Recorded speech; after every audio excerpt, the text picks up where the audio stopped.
ആരാധനകളിൽ മാറ്റം, ആചാരങ്ങളിൽ മാറ്റം, എന്നാൽ ഫാഷനിലോ ഒരു മാറ്റവും ഇല്ല.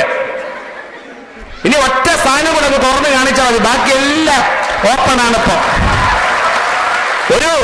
ഒരു ദൃശ്യമാധ്യമം, ഒരു TV സീരിയൽ കണ്ടു. ഒരു കർച്ചീഫ് മടക്കി ഒരു നല്ല പെങ്കൊച്ചു ട്രയാങ്കിൾ പോലെ മടക്കി അവിടെ ഒട്ടിച്ചു വെച്ചേക്കുക. കൂട്ടത്തിലെന്തോ മുട്ടിന് താഴെ ഇങ്ങനെ വെച്ചിട്ട് സ്ത്രീ സമത്വത്തെ പറ്റി പറയാം. എന്നാൽ ഈ പുരുഷന്മാര് അവരുടെ കണ്ണൊക്കെ എവിടാന്നറിയാം. ഇവിടെ പൊക്കിളിങ്ങനെ മറ്റേ അപ്പക്കാരുടെ പൊക്കിളുകളുണ്ട്. അത് ഈ തീരിയില് ഡയറി കാണിച്ച് എന്നിട്ട് നമ്മളെ പോലെയുള്ളവന്മാർ അവിടെ നോക്കിയെന്ന്, അവിടെ അല്ലാതെ പിന്നെ ഏത് കോപ്പില് നോക്കാൻ. എന്നിട്ട് സമത്വത്തെ പറ്റി പറയാ. നമുക്ക് അന്തസ്സായ ഡ്രസ്സുണ്ട്, സാരി. അങ്ങനെ സാരി കൊടുത്താൽ പൊക്കി കാണാൻ പറ്റത്തില്ല, ഉറപ്പാ. അതൊക്കെ ധരിക്കാതെ ഫാഷൻ എന്ന് പറഞ്ഞാൽ അമേരിക്കക്കാരന്റെ, ഇംഗ്ലണ്ടുകാരന്റെ അവിടുത്തെ സാഹചര്യം അങ്ങനെയാണ്, അവിടുത്തെ വസ്ത്രങ്ങൾ അങ്ങനെയാണ്, അവിടുത്തെ കാലാവസ്ഥയുടെ രീതി അങ്ങനെയാണ്. അവിടെ നമുക്കതല്ല.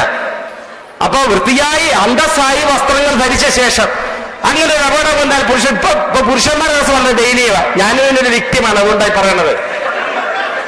അപ്പൊ അങ്ങനെയുള്ളപ്പോ ഇന്നിപ്പോ ക്ലോണിങ്ങും കൂടെ വന്നു കഴിഞ്ഞാൽ എന്റെ പൊന്ന് ഹനിയന്മാരെ, നമ്മളെ കൊണ്ട് ഒരു ആവശ്യമില്ല എന്നുള്ള, നമ്മളിങ്ങനെ വെറുതെ നടക്കുക, ഇങ്ങനെ ബാൻഡേജ് അട്ടോട്ട് നടക്കുക എന്നുള്ളതല്ലാതെ വേറെ ഒരു പ്രയോജനവും ഇല്ല എന്നുള്ള അങ്ങനെ ഒരു കാലവും നമുക്ക് വരാം.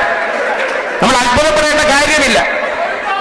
അപ്പൊ അതുകൊണ്ട് ഈ പറഞ്ഞ പോലെ ഇത്തരം കാര്യങ്ങളിൽ നമുക്ക് വിദേശീയരുടെ സംസ്കാരം വേണം. 100% അവരുടെ ഭാഷ, അവരുടെ പെരുമാറ്റ രീതി, എറ്റിക്കേറ്റ്സ്.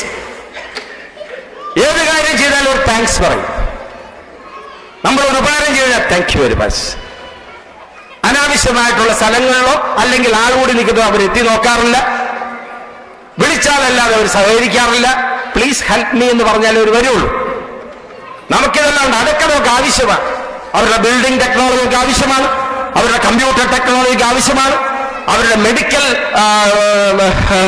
മെഡിക്കൽ സയൻസ് നമുക്ക് ആവശ്യമാണ്. പക്ഷേ വസ്ത്രധാരണ രീതികളിൽ നമ്മളിൽ നിന്നും മാറുവാൻ പാടില്ല. ഇത്രയും അന്തസ്സുള്ള കുലീനമായ ഒരു വസ്ത്രധാരണം കേരളീയരെ പോലെ, ഇന്ത്യക്കാരെ പോലെ മറ്റൊന്നുമില്ല എന്നുള്ളതാണ്. അത് ബോധപൂർവം നമ്മൾ മറക്കുന്നു എന്നുള്ള. എന്നിട്ട് അത് വലിയ ക്രെഡിറ്റ്. ഞാൻ ദുബായി ചെന്നപ്പോ, കാരണം നല്ല കാര്യം പറഞ്ഞു കൊടുത്ത് കുറച്ച് ചീത്ത കാര്യങ്ങളും പറയണമല്ലോ, അതിനുവേണ്ടി പറഞ്ഞ. ദുബായി ചെന്നപ്പോൾ വളരെ സമ്പന്നമായിരുന്നു. ദുബായിലുള്ള സഹോദരന്മാർ ഇരിപ്പുണ്ട്. സമ്പന്നമായ ഒരു ഫാമിലി. ആ കെൻഡക്കി ഫ്രൈഡ് ചിക്കനും ഒക്കെ തിന്ന് ഓരോ തൊട സ്മിതയെ പോലുണ്ട് ചെക്കന്മാരുടെ. സത്യം ഞാൻ പറയാണ്. ഞാനും രണ്ട് പിള്ളേരുടെ തന്തയാണ് ഞാൻ. നമ്മുടെ രീതി വിട്ടിട്ട് ഓവർ വെയിറ്റിട്ട് കുട്ടികൾക്കൊക്കെ അമിത ഭാരമാണ്. സ്ഥിരം AC റൂമിൽ കഴിയും. എന്ത് ആരോഗ്യത്തിന് എന്ത് ഹാനികരമാണെന്നറിയാം. അവരൊന്ന് കളിക്കാൻ വിടുകയോ പാർക്കി വിടുകയോ ഒന്നുമില്ലാതെ huge mass of flush. English മാത്രമേ പറയൂ, മലയാളം. എന്നിട്ട് ആ തന്ത എന്നോട് പറയുകയാണ്, ഞാൻ മലയാള നടനാണ്, Jagathy my son is 110. No, he don't know Malayalam. He doesn't speak Malayalam. Always English in the house, English and Arab in the school and Arab in the house. ഈ മലയാളം അറിയില്ല എന്ന് പറഞ്ഞ് അഭിമാനിക്കുന്നതിലൊരു തന്ത. എന്തൊരു മ്ലേച്ഛമാണ് ഈ അവസ്ഥ. അതിനുശേഷം ഈ പറഞ്ഞ പോലെ 10-15 കുടുംബങ്ങൾ ചേർന്ന് അവരൊരു സംഘമുണ്ടാക്കി. മലയാളികളെ കുടുംബങ്ങൾ, അവിടുത്തെ വീട്ടമ്മമാർ ഈ കുഞ്ഞുങ്ങളെ വെച്ചിട്ട് ആ ഈ അമ്മ അണ ആന എന്നൊക്കെ പഠിപ്പിച്ചു. കാരണം ഈ കുട്ടികളൊക്കെ വളർന്ന് നാളെ ഇന്ത്യയിൽ വന്നു കഴിഞ്ഞാൽ ഈ ഭാഷയെ മറന്നു പോകുന്നുള്ളതാണ്.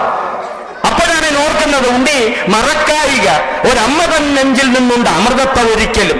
പെറ്റമ്മയുടെ നെഞ്ചിൽ നിന്നും മാർദ്ദത്തിൽ നിന്നും കുടിച്ച പാലിന്റെ മാധുര്യം, അതാണ് നമ്മുടെ ബേസ്. അത് എത്ര വർഷത്തോളം നമ്മൾ കുടിക്കുന്നു അത്രത്തോളം ആരോഗ്യവാന്മാരാണെന്നുള്ളതാണ്. ഞാനൊക്കെ 5 വർഷം വരെ പാൽ കുടിച്ചതാണ് എൻ്റെ അമ്മ പറയുന്നത്. 5 വർഷം കൊണ്ട് ഈ പോക്കർത്തരമാണ് എൻ്റെ എങ്കിൽ ഞാനൊരു 10 വർഷം അമ്മയുടെ മോലെ കടിച്ചു നാന്നിരുന്നെങ്കിൽ ഞാനിപ്പോ ജയിലിലായേനെ എന്നുള്ള. അതുകൊണ്ട് നമ്മുടെ വീര്യം എന്ന് പറഞ്ഞാൽ മുലപ്പാലും, നമ്മുടെ സ്നേഹം എന്ന് പറഞ്ഞാൽ നമ്മുടെ കേരളവും. അതുപോലെ എവിടെ ഇരുന്നാലും നിങ്ങൾ സാമ്രാജ്യങ്ങൾ വെട്ടിപ്പിടിച്ചാലും എത്ര ധനവാന്മാരായിക്കോട്ടെ, എങ്കിലും വല്ലപ്പോഴും ഒരിക്കൽ കേരളത്തിൽ വരിക, കേരളീയ തനിമ സൂക്ഷിക്കുക, കേരളത്തിലുള്ള ഞങ്ങളെപ്പോലുള്ള സഹോദരന്മാരെ വല്ലപ്പോഴെങ്കിലും വിളിച്ച് കാണുക. ഈ പറഞ്ഞ പോലെ അറിവില്ലായ്മ കൊണ്ടുപോലും പറഞ്ഞിരിക്കും. എങ്കിലും ദീർഘമായിരിക്കുന്നു ഇപ്പോൾ സമയം. എങ്കിലും എന്റെ അഭിപ്രായങ്ങൾ ഞാൻ പറഞ്ഞിരിക്കുന്നു. തെറ്റുകുറ്റങ്ങളുണ്ടെങ്കിൽ ക്ഷമിക്കുക. ഈ പറഞ്ഞ പോലെ ഈ സായാഹ്നം എന്റെ ജീവിതത്തിൽ ഞാൻ ഒരിക്കലും മറക്കില്ല. നിങ്ങൾക്ക് എല്ലാവർക്കും അവരുടെ ജേതാക്കൾക്കും എന്റെ എല്ലാ ഭാവങ്ങളും നേർന്നുകൊണ്ട് ഞാൻ എന്റെ വാക്കുകൾ ഉപസംഹരിക്കുന്നു. നന്ദി, നമസ്കാരം.